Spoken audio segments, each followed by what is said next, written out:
to Struminski. We're talking music tonight with two music men, announcers, jocks, as Larry thinks is appropriate for the 80s. Larry Tocci, Don Michaels from WARA are my guests in studio tonight, and you're going to get a chance to talk with them.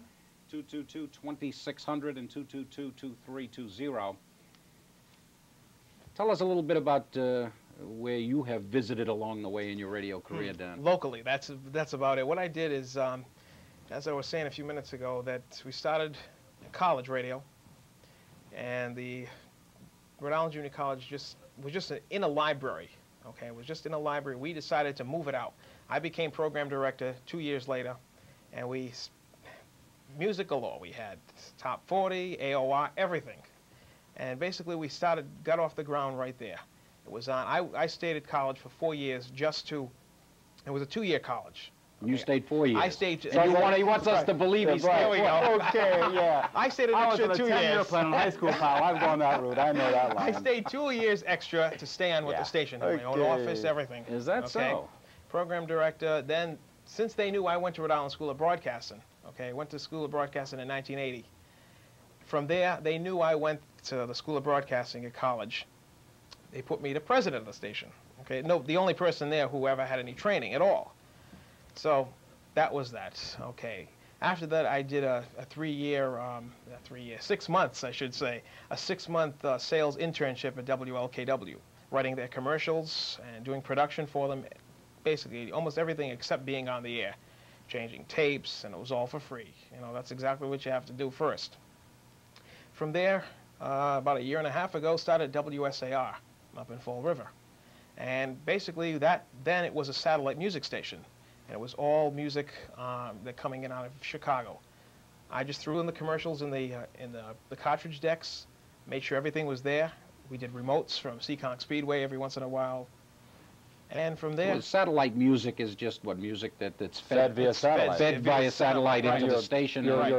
Basically your babysitter for the radio station. Your automated station just, your computer just picks up and really don't need too many people in the station to run that. I was there from 3 until midnight. I was 3 to midnight 5 days a week, including weekends every once in a while. And that lasted about 1 year. Okay, then new program directors, new general managers came in, their own system they wanted. From there, right to WSAR. That's when Dave hired me here, and I've been here 1.5 years now. I'm enjoying every minute of it. It sounds like the world of announcing is one that keeps you have to keep your bag somewhat half-packed. Jump around a lot. Yeah, because I've been up from, like I said, from Vermont, from New York to Vermont to Albany to Jersey to here. And but you get to see a lot of different parts of the country. Sometimes you find yourself across the country, literally, meet different people, and it's great trying to become part of another company and try to fit in, sound like you've always been there. That's the hardest thing, to come on and then have somebody turn on the radio station who's a listener of that station and recognize you maybe as a new voice, but as an old friend.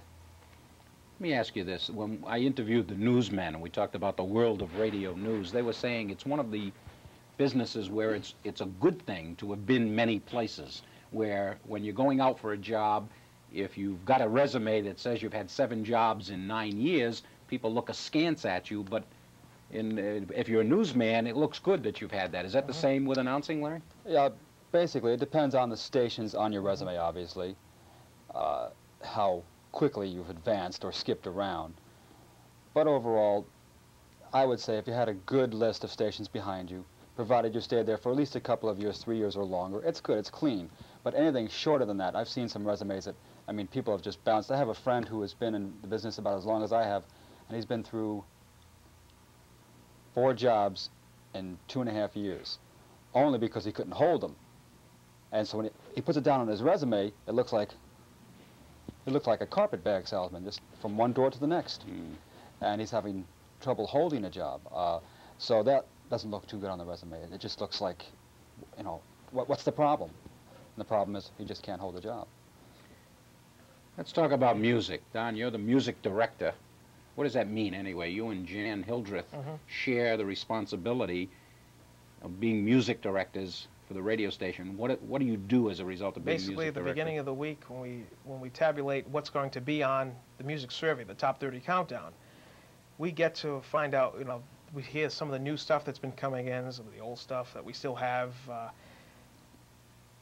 basically pre-record some of the music, or pre-listen to some of the music, of course.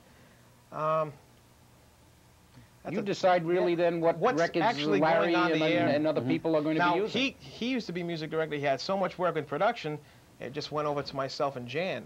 I just couldn't, I mean, with all the, I do the bulk of the commercials for the radio station, so I just couldn't handle both jobs, so I said, you're doing it.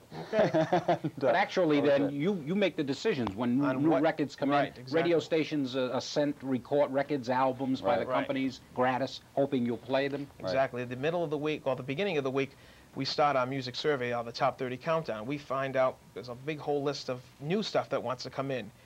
We just put it on the bottom of the playlist that we're also playing.